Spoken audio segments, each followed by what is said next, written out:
A devastating incident has occurred in Kakinada in Andhra Pradesh, where a father, driven by despair over his son's allegedly poor academic performance, drowned them in a bucket before taking his own life. A suicide note was found, citing concerns about the future challenges, highlighting the crushing impact of the academic pressure on the family.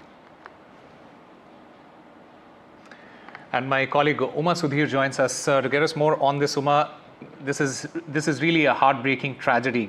Give us the details.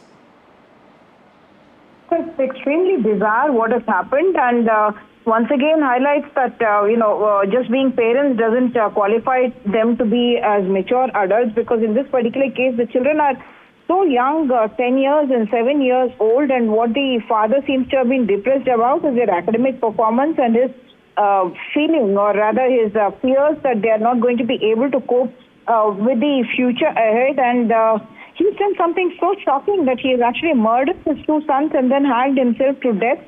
And it is not as though they were facing any competitive exams or anything, just their performance in a regular examination. So what it does show is the extreme anxiety among the middle class, among the parents about the performance, academic performance of the students and of the children. And obviously, if they had access to some counseling, this would have probably not occurred, or if there were any signs that anyone else was able to catch about the kind of state of mind in which the father was. He himself is a private, he's an employee at a public sector company, and yet he resorted to this extremely horrific act of, tying the hands of his children up. At least that is what it appears as of now, that the hands and legs of the children were tied, and their head was actually drowned in buckets of water, after which the father apparently seems to have hanged himself to death.